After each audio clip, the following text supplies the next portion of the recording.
In February 1950, at the Imperial Hotel in Torquay, representatives of 23 European national broadcasters got together to discuss cooperation. The result was the European Broadcasting Union, the biggest legacy of which hundreds of millions of people watch every year today.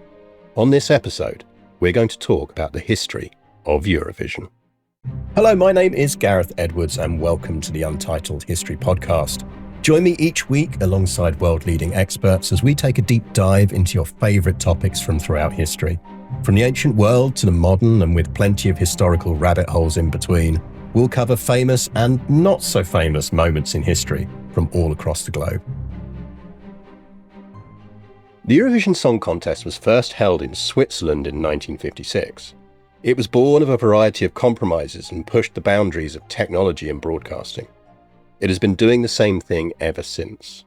From controversies over voting and participation to technical and financial challenges, Eurovision's history is as interesting as its songs.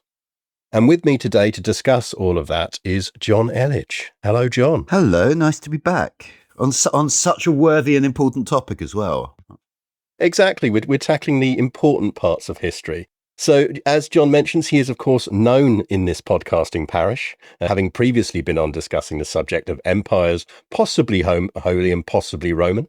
He is the author of A History of the World in 47 Borders, and just announced a new book, I believe, 31 Inventions That Built Our World, out in August. Was it just you couldn't confine yourself to just 30, you needed that extra one? As tends to happen with these things, originally it was 35, and then my editor said, this is not book length, this is ridiculous, go away and do it better.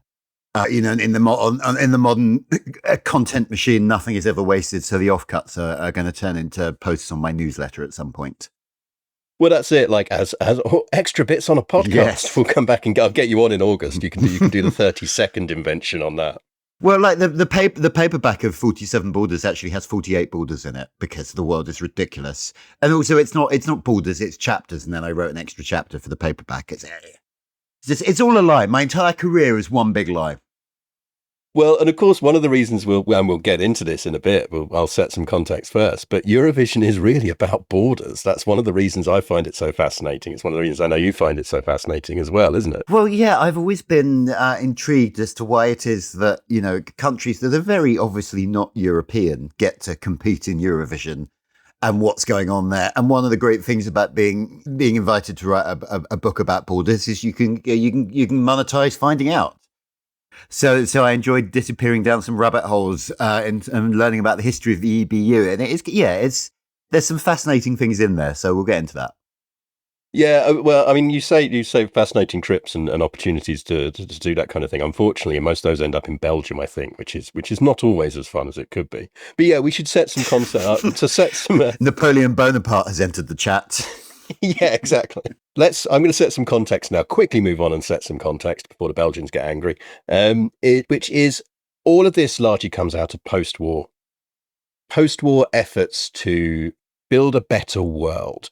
And we should talk slightly, but I'll talk about more of this in the additional extra bit for the podcast, about the IBU. So the International Broadcasting Union was founded in 1926.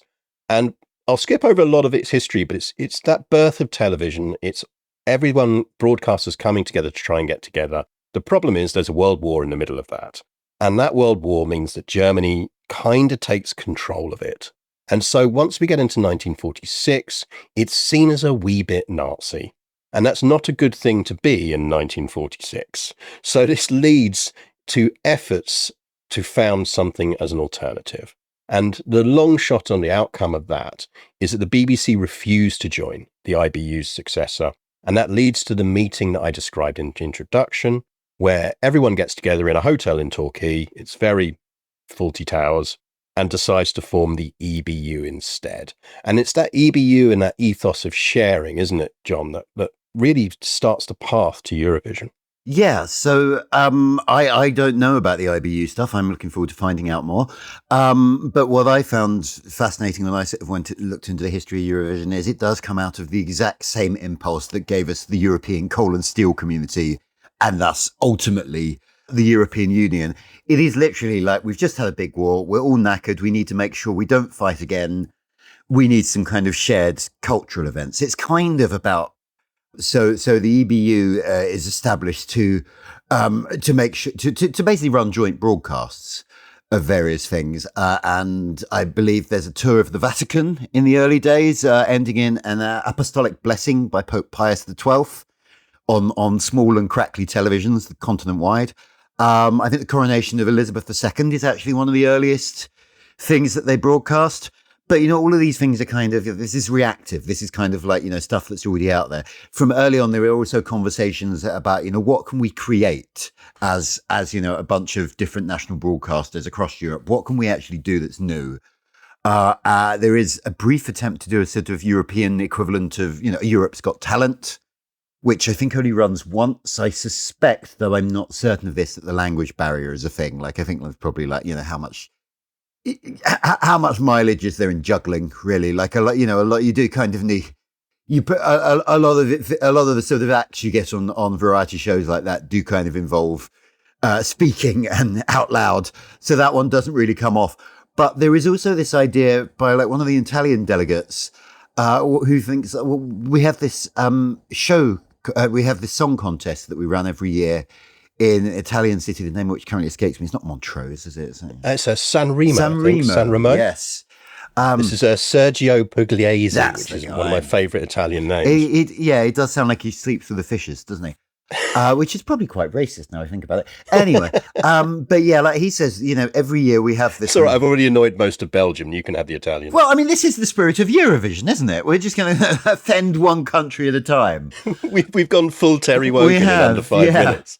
But yeah, there is this Italian song contest, right? I don't know if it's like different towns or different regions or something, but every year, like they kind of like, they each sing a song and then there's some judging and then, it's all very nice. And he says, well, why don't we do a European version of this? And lo, it came to pass. It's an Italian idea. It comes from this. It comes from that and into the EBU. But what I find fascinating is just how incredibly dependent all of this is on the BBC.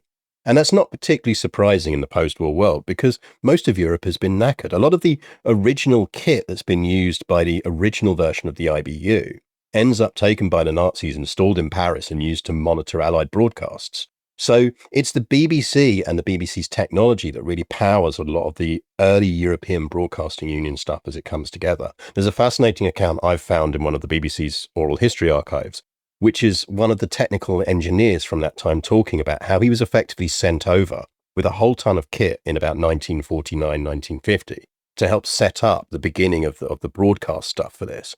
And it's all set up in the dome of the Palais in Brussels, And so the BBC is very influential in this. And it's the BBC Director General at the time, Ian Jacob, who's the one that takes this Italian idea and goes, let's run with this. Let's turn this into a proper thing. And that leads in May 1956 to the first Grand Prix Eurovision de la Chanson Européenne in Lugano in Switzerland, which it highlights straight away that this stuff gets controversial from the beginning, doesn't it? Yeah, I mean, just on the point of the BBC kind of taking over, it is easy to forget now because Britain is knackered and has been for a number of years, that at this point, we look back on kind of the late 40s and early 50s and we think of austerity Britain and everything's broken and the empire is gone. But Britain at that point is probably by a distance the richest country in Western Europe. It's the one that hasn't been invaded. It's not been occupied by any of its neighbours. Although, it's in a worse state than it would have been before the war. It is still relatively prosperous. And also people don't yet know the empire is gone. Like, I think we kind of we now project it back as if that's something that it just ends in 1945, when actually there's kind of another 10, 15 years of gradually realizing that Britain is not a superpower. And that's why, the Suez Crisis, also 1956, is this kind of key moment because it's like, oh, wow, we can't just do what we want anymore. Turns out canals and straits can be a problem for superpowers. Yes. I mean, the parallels do kind of scream at you, don't they? I mean, sorry, this is not what we're meant to be talking about. But I've worried for years that the US is going to declare war on Iran. I've literally been worrying about that for 20 years. But my worry was not that the US would then lose, and it turns out that is what I should have been worried about. But leaving that to one side. So it's 1956. We're in Switzerland. What I find interesting about the first Eurovision Song Contest is it is the first 6 members of the European Economic Community plus Switzerland. So you've got the three Benelux countries, you've got France, Germany, Italy, and Switzerland. And it's pretty quick. They do 2 songs each. It takes, I think, an hour, 40 minutes. And then that's it. It's not that big a deal.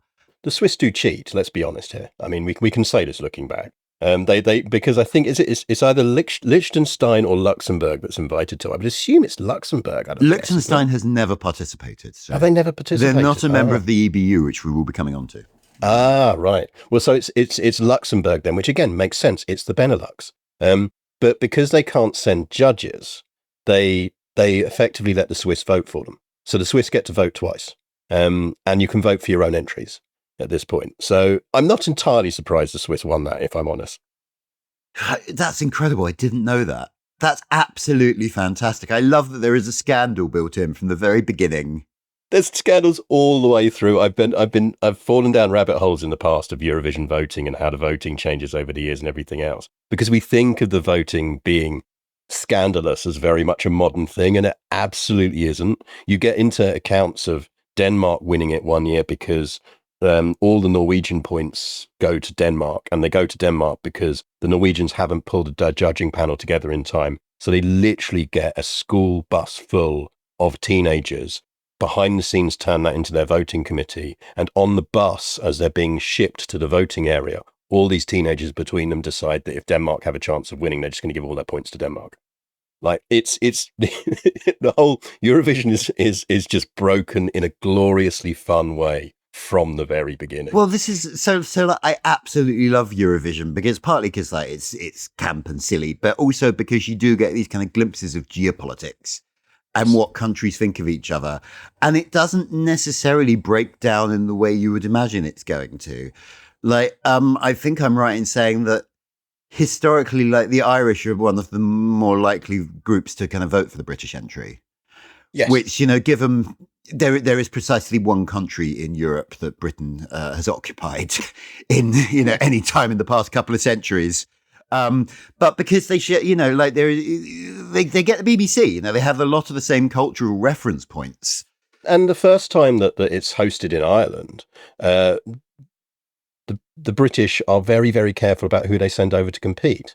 So they very deliberately select a Northern Irish singer who is popular both in Britain and in Ireland itself. So geopolitics have never been far away from it. I mean, Wales at one point attempt to enter independently, which I find fascinating. Oh, tell us about that. Yeah. Well, I need to find out more about it, but effectively what it is it's a bit of a power play by Wales to get almost nation state recognition and stop being seen as a principality. So they try and claim membership of the EBU and then specifically say they want to do it because they want to get into Eurovision. Now, I have a sneaky kind of alt history feeling that we talk about, the joy of an Irish ballad winning Eurovision a lot. You have to kind of feel like if Wales managed to get some Welsh songs in there, they probably do quite well on the geopolitical level. Yes, I mean, like they do have a history of this stuff, don't they? Yeah. Do you remember 90s sitcom about a small airline? What was it called? Oh, you're going to the High Life, the Scottish yes, one. with Alan Cumming in it. Yeah, but absolutely fantastic show. Yeah, but I just remember like there is a plot in an episode of that where they enter the Eurovision for Scotland because it's allowed to enter on its own for the first time, and they send a bunch of airline pilots for some reason. But I didn't realize that was actually kind of like playing on real events going on in a different one of the Celtic nations. Also, I should say we are recording this on Friday, the 8th of May. So even as we speak, like the results are being counted in local and devolved parliament elections across the UK. So it's entirely possible that by the time this podcast hits your feed, Wales will be an independent country. It's entirely possible. Well, look, we should talk about how people become members of the EBU, because that is kind of important in terms of being able to enter into Eurovision. So what I thought I'd do is I've got the official description from the International Telecommunication Union, which is a UN agency. A UN agency defines what you can be to be part of the EBU. I've got the official description here of what it is, and you could tell us what that means in slightly bizarre terms and how it manifests on the ground. So using my best voice here.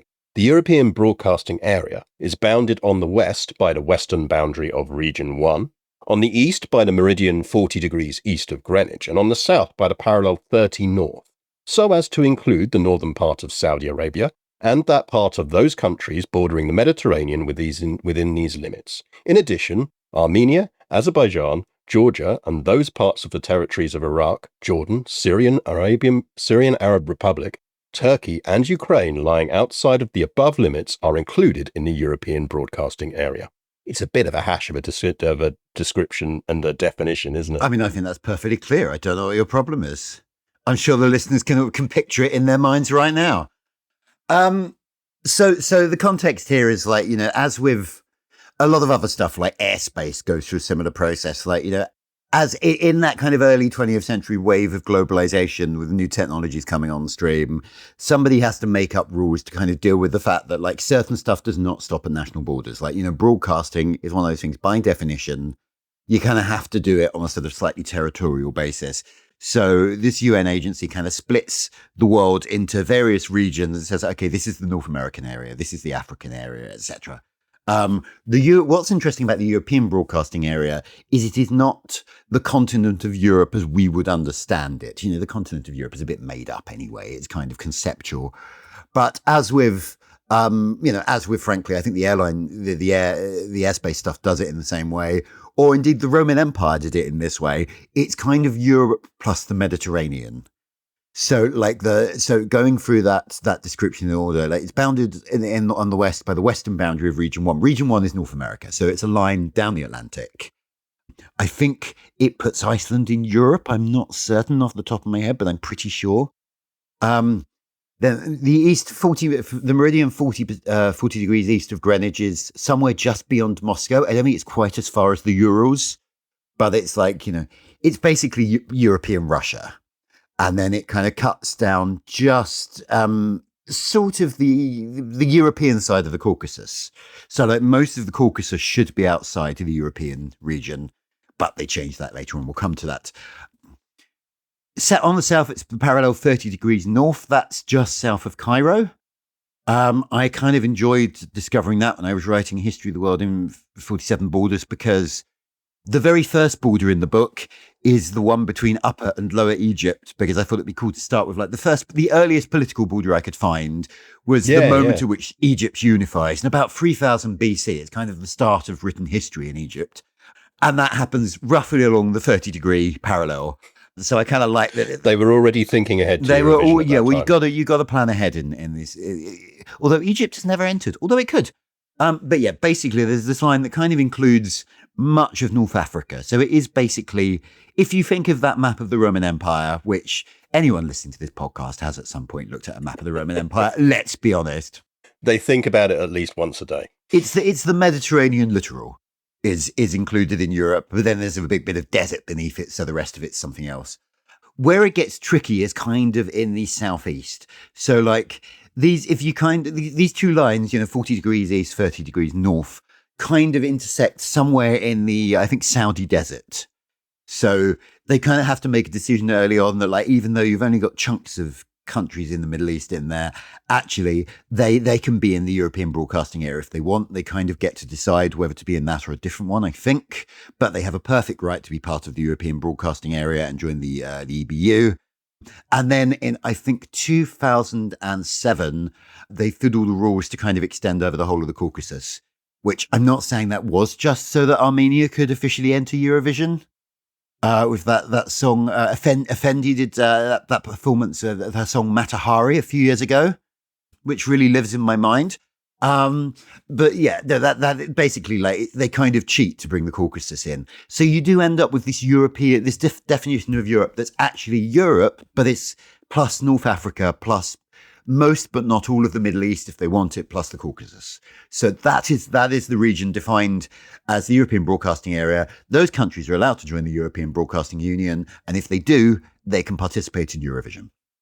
What I find fascinating about that is I reckon people think of the competitors in Eurovision as being more fixed than as in like more as following a traditional pattern more than it has. Many people have entered, not entered in other years, subsequently come back, they've left, they've gone away again. And then we've had the additions of things like Australia, But like within that, there's certain things that have never happened. One of my favorite facts is no socialist or communist bloc country has ever participated in Eurovision. Yugoslavia was technically non-aligned when it was allowed to enter. And that was in itself a bit of a legacy of the fallout of the efforts post-IBU, because the Soviets had attempted to stack the IBU with all of their client states. And everyone was like, no. If we let the Soviets into Eurovision, if we let them come into this, we let all of their sub-states in, they're just going to pack the vote, which is kind of then what we see happen in those early eras of Russian entry, when Russia's using it as a power projection thing as well. So I love that you get these echoes through time. But one thing I do want to pick up on is, and you mentioned it slightly earlier, is the Liechtenstein question. So tell us a bit about Liechtenstein. It's the only, well, no, there are two, proper European states as opposed to, potential EBU member states. There are only two proper European states that have never entered Eurovision. And they are the Holy See, the Vatican City, which is a real shame because they're great at costumes. I'd love to see what they come up with. They've never participated, and neither have Liechtenstein. I think they talked about it once, but I can't remember why they don't. I think there's something around like they weren't willing to actually join the union or something. They were told they had to join. They wanted to participate without joining the EBU, I think. Was it something like that? Yeah, I mean, I'd imagine it's to do because you have to be an EBU to do Eurovision. It's one of the driving forces. It's not the only thing the EBU does. The EBU is also responsible for various other minor competitions. You've got the junior Eurovision stuff and all of that. But it's also, if on a new year you love watching a bunch of Austrians do classical music and pretend that doesn't have origins in Nazism as well, then that's also broadcast by the EBU. So there's a membership fee. It scales. I think the cheapest anyone's paying for membership of the EBU is about $15,000 a year or euros a year. And I think the maximum you pay for membership is 4 million. But there comes with it a whole bunch of rules and regulations that you've got to adhere to as a national broadcaster. So it wouldn't surprise me at all if Liechtenstein's looked at that and gone, actually, the commitments we'd have to make in other ways to the EBU are too much to make it worthwhile us entering Eurovision. Not least because, oh God, we might actually accidentally win it and then have to host it. Yes, I mean, like there was that run where Ireland kept winning it year after year after year, and they were just, guys, we can't do this. We can't afford to keep hosting you all. But even that wasn't new. I mean, I love that's the one we always remember. We always remember that the big run of Irish wins, and they're like, this is too expensive for us to host. It happens to Sweden before then. It happens to Sweden in the 70s. There are actual public protests on the streets one year when Sweden wins Eurovision for whatever, it might be the third time or something, it's the second time in a row or something like that. Because people are like, this is so expensive. We can't be spending money on this as opposed to other things. And I think it's that year, that's one of the years that Britain steps in to host it on the basis of saying, look, we'll host it, as has been happened again in the future. It's happened recently with Ukraine. Yes, the Liverpool one, and I think 2023. Yeah. Was like that was a huge success for kind of showing off the city of Liverpool to the world. But like, it was only because a city in Britain wanted to do it and Ukraine couldn't. And we've done that before with Harrogate. I love the fact that Harrogate's hosted. There's odd quirks of this where the things we think in modern terms are quite modern Eurovision politics or modern Eurovision behaviors. This is a thing that's been going for 70 years this year. Like, these things have been happening forever. And I love that continuity to it. Well, it sort of operates in the same way as major sporting tournaments, doesn't it? As in, like, it is geopolitics conducted via other means, which I quite like. But like on a couple of things that were rising. One, like, Liechtenstein's not a real country, is it? Let's be honest. I mean, like we have to pretend it is, but like so many of its kind of, and this is true of all the microstates to some extent, they have sovereignty officially, but they don't have the same sort of sovereignty that, say, Spain does. Like, they to some extent exist on the sufferance of, they exist with the assistance of their neighbours, and therefore that means they exist on the sufferance of their neighbours. Like Liechtenstein is very reliant on Switzerland and Austria for its currency, for its defense, for its transport system, its post office, all those kind of major functions that get quite expensive as a state. The microstates tend to rely on their kind of bigger neighbours to actually do it for them. So it is kind of a different sort of sovereignty. Yeah, I think it's like your president of France always technically being the Duke of Andorra or whatever as well. Yeah, no, the head of state of Andorra is actually a job share between the president of France and the bishop of a Spanish bishop, the name of which escapes me right now. Is it Gil or something like that? I will bow to your knowledge of Spanish bishops. That's a rabbit hole even I haven't fallen down. I'm going to look this up because it's really bothering me. But the other thing is, like, Yugoslavia is, I think, the only country ever to enter Eurovision that no longer exists. Because that makes sense. Yeah, because like all the other European countries that existed in the mid 20th century and don't exist now were Soviet bloc ones, and they did not participate. So I don't think Czechoslovakia got its act together in 91, 92. But yeah, so Yugoslavia is the only sort of ex-state that no longer exists. Right, it's the Bishop of Agel, who at time of speaking is Giuseppe Luis Serrano Pentina, sorry. So just in case you were worrying who the head of state of Andorra was, it's Emmanuel Macron and Giuseppe Luis Serrano Pentina. There we go. It's very important. You don't want to bump into him at a party and don't know that he's also, currently in charge of Andorra. Yeah, it's such a faux pas. If someone at a party says, I'm the Bishop of Agel, you'll be able to sort of wow them by going, so I understand that you're also a head of state. Just start complaining about the quality of skiing in his country. But yeah, but we talk about that, about the states that continuity of states that exist. Eurovision grows, but it occasionally reduces as states leave, they come back. And we should really talk about the sort of what I maybe describe as the Middle Eastern shuffle that you get. Because as we just described from those borders, it is perfectly reasonable for Northern African countries to enter. But this is an example of where geopolitics kicks into when they've entered, when they haven't. And that is all ultimately about when the years that Israel competes. Yes, that is the fundamental issue. Is Israel has competed fairly consistently in recent decades. It's won a couple of times. That's obviously a much more contested idea, even in Europe itself, in the last couple of years, for reasons that I'm not going to sort of ruin the podcast by going into, but we all know what they are. But in decades past, there were bits of the world that did not think that Israel had a right to exist, and they are generally the Arabic states of the Levant and North Africa. And often they have decided not to participate specifically because Israel is, and they don't want to have to broadcast the Israeli entry. So Lebanon and Tunisia have both talked about entering and then backed out. The only Arab-speaking state that's actually entered was Morocco in 1980. Which means it was the only, I can't remember the name of the singer, but she was the only one ever to have sung in Arabic for the Eurovision Song Contest. And she came second from bottom. So Morocco never came back. And even when in terms of broadcast and on which of those countries it's broadcast in, there have been elements of not broadcasting the Israeli entry, or I think in some of the years when Israel has won it, pretending Belgium won it instead. Oh yeah, they just, Belgium, I think it was Lebanon, just cut away. Jordan possibly, but one of them just cut away from the broadcast at the last minute and said, Belgium's won, it's fine. Yeah. So Belgium emerging as the constant presence in this podcast so far.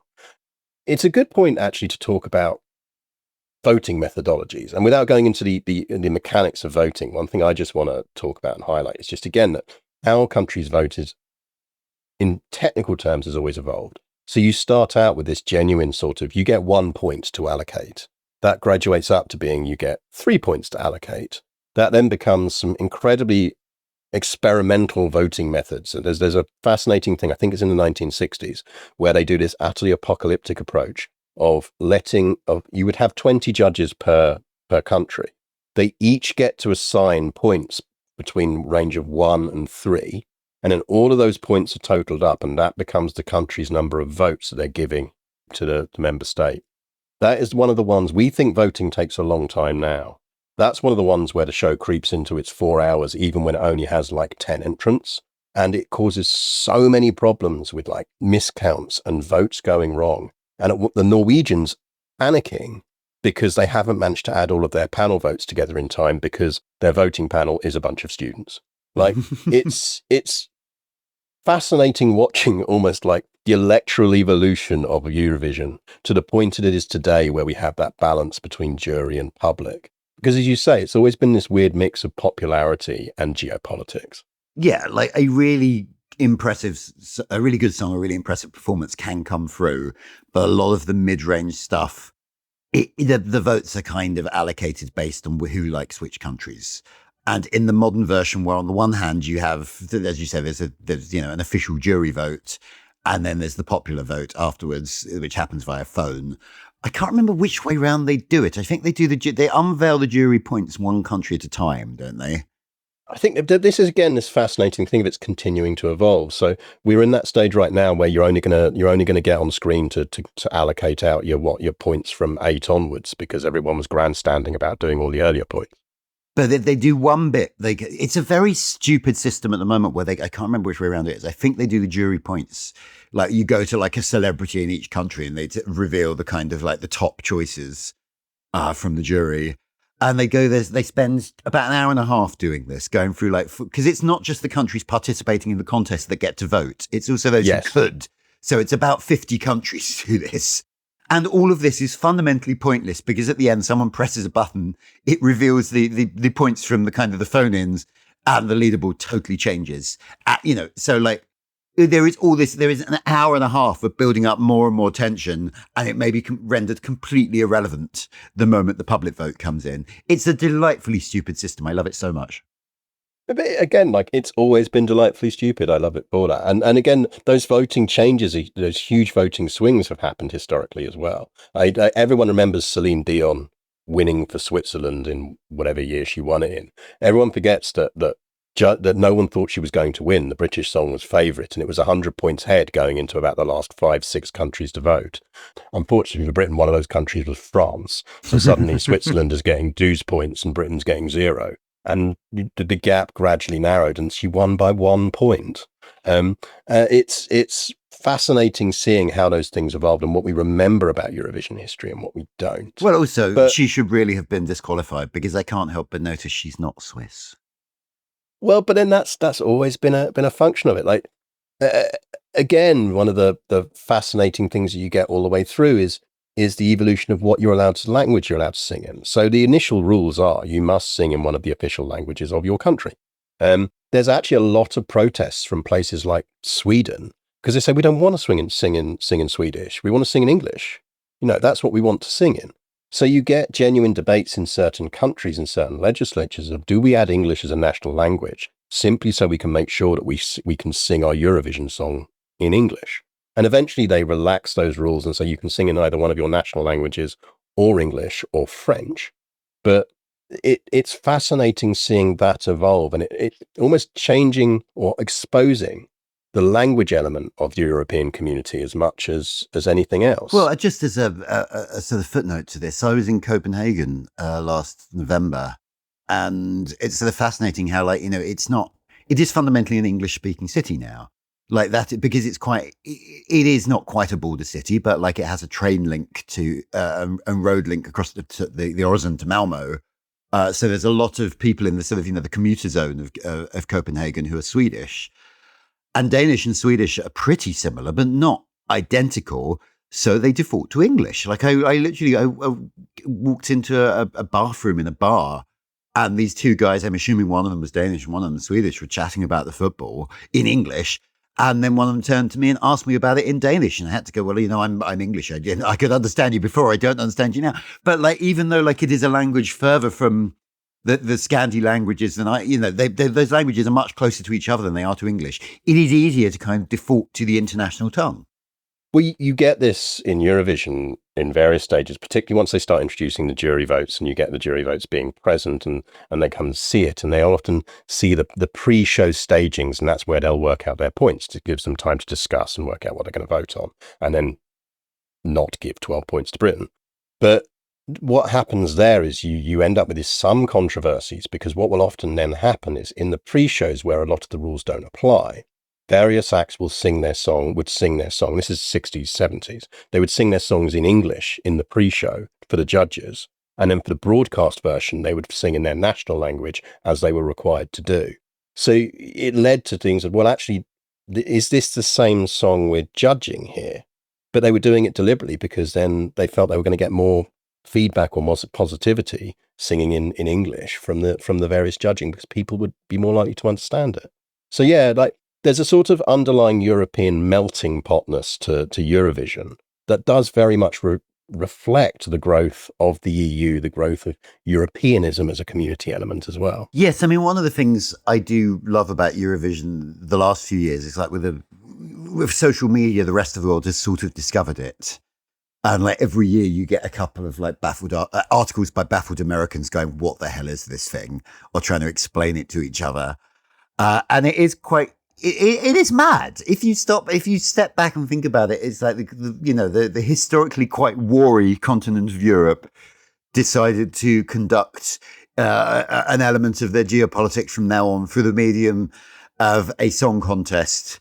Loved by the continent's gay community. It's just bloody wonderful. I've got a friend who's a professor in America and does various sort of international politics stuff and all that kind of thing. And he once told me that the two things he teaches his students are, when he tries to describe geopolitics, is he almost teaches them, in European terms, he teaches them the Congress of Vienna, and he teaches them Eurovision, because he thinks those are the two prime examples of just, the two poles of just how weird European politics and is, but has always been weird. Like I could absolutely imagine Metternich getting well into Eurovision. Well, I mean, there is a certain parallel, isn't there? Because like the Congress of Vienna was, among other things, a great big party. It was like literally, and over the fate of Liechtenstein. Yeah, they were there to kind of like renegotiate, the future of the power, the balance of power in Europe, and like various borders and who was going to have which territory and so on. But also there was just like a constant stream of balls. Yeah. I think one thing that I do want to talk about is that social element of Eurovision is huge. And it's become an element of looking at host cities, seeing it as an economic boost, as a way of raising profile. It is expensive to host, but I think in that post-social media world, that world of travel, it's almost become a thing where actually, if you can host it, you can use those postcard elements to show off your city, which again have actually been going since very, very early on. And I think were introduced by the Swedish, originally. Was that the Swedish or the Norwegians? One of the Scandinavian nations. But it becomes almost an element of going, we're showing off our country here. We're showing off our city. This is an element of getting people in and having fun. But you've got those elements coming through on stage. I mean, one of my favorite facts is the longest kiss in Eurovision history is 11 seconds long. And that was by the Danish contestants in 1957, Bertha Wilke and Gustav Winkler. And the reason they had this long kiss at the end of their song was there was someone in the production crew that it was meant to be just a little peck at the end to just sum up the song. But there was meant to be someone in the production crew who was meant to tell them, like wave at them to stop kissing when it had been theatrically long enough. That person forgot to do it. So you just ended up with this 11-second long kiss on stage in Eurovision in 1957 with Europe watching, and everyone's going, are they going to stop? Is this carrying on for a while? Well, so it's all very well to blame some poor runner, but I think we all know that Gustav Winkler was a dirty old dog. Absolute filth monster. But one thing I also want to talk about briefly is the songs themselves have long been confined to 3 minutes and under. That was a thing they realized very early they needed to do, because otherwise the French are never stopping. You're just going to get 7 minutes of Parisian angst. The rules on what you can include in songs and what you can't, they've always been controversial and always evolved. But you get fascinating things like, because Eurovision songs become almost, by definition, they have to be somewhat bland and inoffensive. They're actually incredibly useful to protest movements in various European countries who are under government suppression at various times, because it's really hard to justify censoring or not playing on radio or saying it's a political statement, someone playing your nation's Eurovision song, because by definition that song is very bland. And this actually comes into real stark obviousness in Portugal in 1974, because the Portuguese entry is used by the military as the signal to start their military coup to take over the country, because effectively they know that they can have it broadcast on radio, and it's perfectly acceptable for it to be broadcast on radio, and it's not going to clue the government forces in to the fact that something's coming. So it's basically broadcast at like 22:55 on the 24th of April in 1974. And that is the signal to the various military forces at the various bases and the civilian forces that are going to kick in and help with this coup that, okay, the coup's on tomorrow. We've just played the Eurovision entry. The coup is on. So I think sometimes there's this myth that it's when it's done on stage at Eurovision that this is the signal. It's not. The song is used because they can broadcast it on radio. It's not going to tip anyone off that it's a suspicious song to be broadcasting. And I love that. I love how it plays that part in politics as well as entertainment. I didn't know that. That is incredible. And I'm going to get very suspicious whenever I hear any Eurovision entry from now on. Yeah. Like if you hear a Eurovision entry at like nearly midnight on a national broadcasting radio, just be aware that might be the signal that a coup is coming. So one thing I did want to touch on is, as you said, like this is more watched and it's more seen elsewhere now. And we've seen that element spawn or attempt to spawn things elsewhere. And so you get in 2022, you get the American Song Contest, which is their effort to start doing a Eurovision equivalent, the US broadcasters to start doing that. So you get entries from all the states, you get entries from Washington. It's hosted by Snoop Dogg and Kelly Clarkson, and it utterly bombs, completely fails. And I do think, I don't know what your opinion on this is, I do think that's because there is something uniquely European about Eurovision. I do think it is a particular brand of campness that is quite European rather than like, do you remember Eurotrash from the 90s? It's like that it's that version of Europe rather than the kind of like men in grey suits arguing about banana length or whatever. It's like the slightly silly camp queer Europe, let's be honest. But also I think it's just like a lot of it doesn't carry over. Like obviously like the US states all have like proud histories and strong identities, but they're not nation states. They don't have geopolitical relationships. A lot of the stuff you kind of need to make it the strength of identity or language or, you know, relationships that you get in Europe just isn't going to be there in the US because like fundamentally West Virginia is not going to do a song about like how proud it is to have broken away from the Commonwealth of Virginia. That's just not. I don't know. I don't know. I know a few, but I could see some of them doing that. Although actually, like, so this is nothing to do with Eurovision, but one of my favorite things about like we've seen in recent years, West Virginians put up Confederate flags in support of the MAGA movement, even though the state of West Virginia exists purely because it's the bit of Virginia that wanted to stay with the Union. Yes. It's incredible. It's the bit of Virginia that went, no, actually, we're going to stay. We're going to stay with the others. We don't think it's worth fighting a war over slavery. Actually, we're gonna. Yeah. You guys go have fun. You try your big slave rebellion thing, anti-slave, your big pro-slavery rebellion thing. We're gonna hang around back here, you know. But like, you just don't have like centuries of history, about which people feel quite bitter. And have strong views on, even though, like, you know, we're all mates, but we do fucking hate that thing you did to us in 1814. Yeah, like Eurovision Eurovision is such a huge contest of frenemies as much as friends. Yeah, that's exactly I love that about it. And like, you never know quite which way that's going to go because, like, you know, there are these kind of regional groupings where people tend to vote for each other, and sometimes, as with Britain and Ireland, that's not necessarily because those countries have always been great friends. Often it's because their histories are quite entangled because a big one conquered a little one.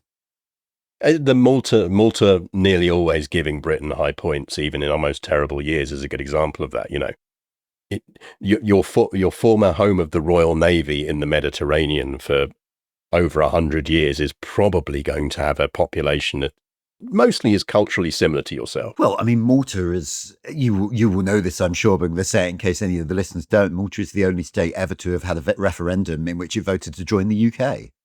Yes, yeah. And I think it get 57, 58. It was around the time Eurovision was starting off, but like there was a plan to bring Malta in as like the fifth nation state of the UK. It would have had 3 members of parliament, would have been shared foreign and defence policies. But self-government basically, and it didn't happen for a couple of reasons. One of which was like the referendum result was pretty overwhelming, but that's because the Maltese Catholic Church told people that if they didn't boycott it, they would be excommunicated. But also there was some concern about like the, convergence, as it were, like like part of the deal from the Maltese point of view was that Britain would invest in their economy to bring their living standard up to Britain's. And at that time, it was significantly lower. And so it wasn't actually a very popular idea in either country necessarily. So it just kind of faded away. But I do love, like, one of Britain's imperial territories literally kind of voted to join the metropole. Yeah, which would have been a fascinating, almost sort of French approach to things. You don't get that kind of service. Also, just before we leave that behind, another reason it didn't happen was because there was concern on the Conservative backbenchers, like, okay, well, we don't mind letting the Maltese in, but there are other countries that might vote the same way, and we just think they're a bit too different from us in ways we're not going to spell out. Yeah, we're not going to explain why they're different. But we worry about like the Kenyans coming in or something. Yeah, we'll talk about Commonwealth immigration in the sense of Australia and South Africa. We won't talk about the other bits. That kind of attitude that you got on and still get on backbenchers. I mean, we should talk. I do want to talk a bit about how it gets the name. So again, this is the BBC or the British press again. And the guy who gives Eurovision its name is actually a chap named George Campy, he's an Evening Standard journalist, and this is where the people describe him as. Everyone also forgets that he's effectively head of BBC publicity. So it's the BBC again. But he's the person who comes up with this sort of portmanteau of Eurovision. And like again, I've heard a fascinating BBC oral history interview with him where he talks about coming up with the word and just how annoyed everyone in leadership within the BBC was because they didn't want it called that. So like like George Barnes, who was then the head of television at the BBC, was sending out memos to all of his staff saying, please stop referring to this as Eurovision. Like it's a horrible portmanteau word. It shouldn't be used. And everyone just ignores him because it works. It works perfectly. They use it on broadcast, use everything else. So Campy himself always said that he felt his biggest claim to fame wasn't coming up with the word Eurovision. He said anyone would have come up with that. He said he saved the world from having to watch the Continental Television Exchange Song Contest, which was the original name for it. That's incredible. It is worth noting that Eurovision is the name of the European television system. It's just only because the only bit of it that really comes off is the song contest. Everyone thinks it is the name of the song contest itself. Yeah. And it's not. It's back to that technical BBC running EBU and being so influential in its founding. So yeah, I mean, we talked briefly about the countries that could join and haven't. So your Vatican cities and everything else. I do think it's briefly worth talking about Australia and Australia becoming part of that, because I do think, again, it's another signal. Like, listeners, you may have heard it already. If this is your first episode, go back in the archive and listen to the episode I did on the British space program, which obviously has a huge Australian element to it because of the Australian launch sites. So on the surface, it might seem weird that Australia becomes part of the EBU and becomes part of Eurovision, but it's not really, because again, as we've talked so much about in this podcast, so much of it is about cultural connections rather than geographic ones. Yeah, so Australia was brought in 2015, I think. It's some kind of anniversary. And it is literally just because there is such a huge Eurovision fan base. Again, it's the queer element. It's like, gay Australia bloody loves Eurovision. Yeah. So it's a big party. So it's literally just, well, let's do this nice thing. And it goes down so well, they just decide to keep doing it. Like there isn't, as weird as the borders of the European broadcasting area are, they don't somehow kind of tunnel through the center of the earth to pull in a continent from the far side of the planet. It is literally, it gets special dispensation because ultimately, the rules are made up. You can kind of let people in if they're willing to chuck a few quid into the pot.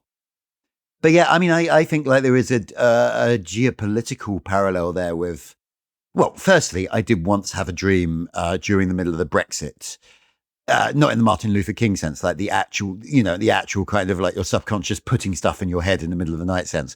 I had a dream about 2018 that the solution to the Brexit conundrum was, instead of Britain leaving the European Union, was we invite Australia in, which was clearly because of the Eurovision thing. But that is we are sort of edging in that direction a little bit with Canada, aren't we? Like Canada is kind of coming into the European pole. Well, then you see that there was that recent poll, I think, that said that if, across Europe, when people were asked, would you be okay with Canada in the EU, and everyone's like, yeah, that's fine, don't mind that. And yeah, again, like that comes down to borders again. People have made a big thing about saying, well, actually, the EU's thing has always been you have to be touching us. If you touch us, we'll let you in. And how they define touching, who touch, like in terms of borders, is fascinating in itself. Well, Greece came in when it had no land border with the European community. It's just the Adriatic, that counts. Yeah, it's almost like a commuter game where you go, no, look, if you're bordering a sea, if you're bordering the Mediterranean, we'll count that. Like 2 sea tiles in gaming terms. As long as you're 2 sea tiles away from a European member, we'll let you in. But everyone made a big thing about how, well, Canada technically on various, if it claims certain Arctic territories, it will then claim it's got a border with Denmark. And so it doesn't need to do that because France quite literally gifted the site of the memorial to Canadian Vimy Ridge's battles in World War One. It gifted that as genuine Canadian land to the Canadian government in about 2014. So that is, in theory, a very small bit of Canadian land in the middle of France and anyway. So Canada has, and due to a nice bit of treaty giving, a direct land border with France. Eurovision is almost like done the same way. And I love that Eurovision almost exposes the underlying silliness of trying to define the geographic borders or even the political borders of Europe. Yeah, I mean, there is another chapter in my book titled "Why Is Europe Not a Peninsula in Asia?" Just kind of like tracing because like, if you look at continents are kind of they're a thing that we imagine to have a sort of independent existence, and they don't. They're entirely conceptual, like they are things we have made up. But nonetheless, all of the other continents, you can see how we made them up. Like North and South America are attached to each other, but there is a skinny bit in the middle. It's okay, we put the border there. Or like, Africa is like separate from the Eurasian landmass, but is connected to it through the Sinai Peninsula. Europe and Asia are the same bloody thing.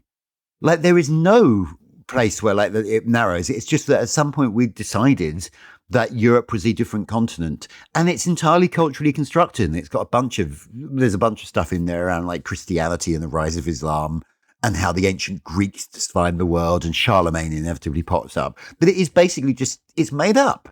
Somebody makes it up. So that does, that means that Europe ends up with these kind of border territories like Turkey or Russia, where like, a lot of the engine of their own kind of like politics is like, are they European or aren't they?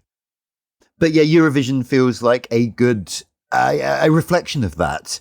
In that, Russia has been in Eurovision for many years, but it's not been for the past few years because we kicked them out because of the invasion of Ukraine. And it's also Eurovision's an active part of that. Are we European or not? There are various areas. Particularly Turkey's a good example. When Turkey competing, those communities then go, well, look, we wouldn't, if we're not European, why are we in Eurovision? Let's ignore the Australian thing. Why are we, if we're not European, why are we in Eurovision? Again, I know you find this fascinating as well, but we talked about it right at the top of the show. The EU and Eurovision both have their origins in the same thing.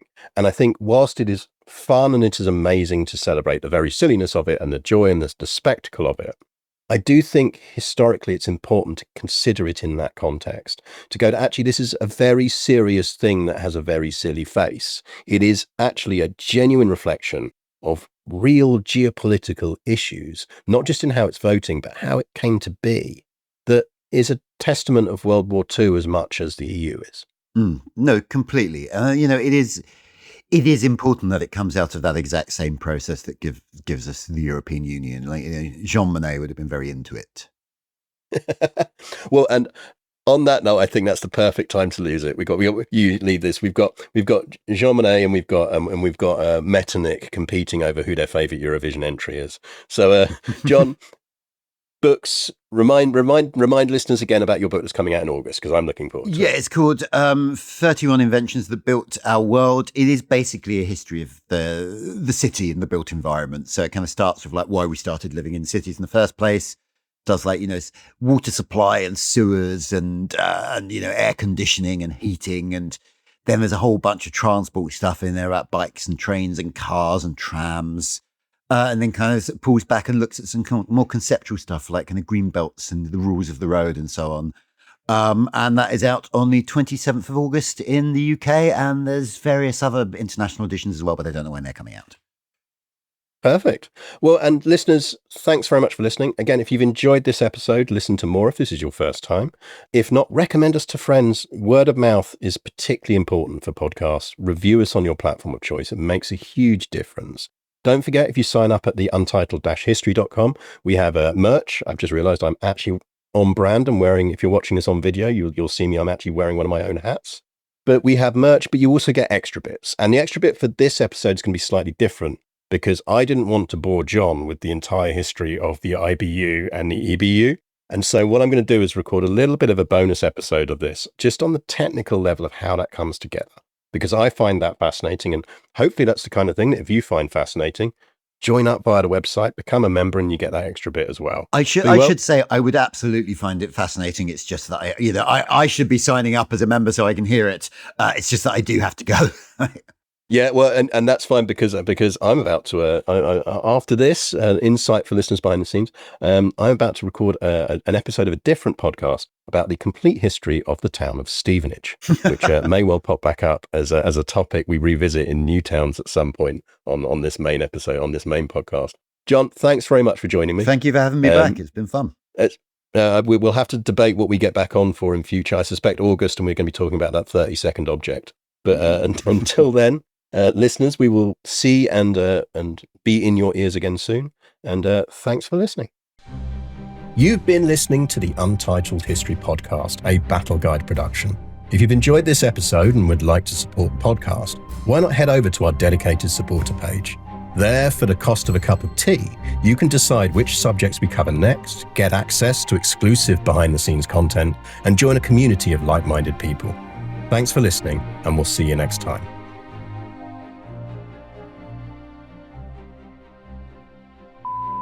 Friday, the 8th of February. Was it the 9th? 8th, I think. And all it's blends May. into one. Also, I've got the wrong bloody month. I'm just like, it's not February. What am I talking about?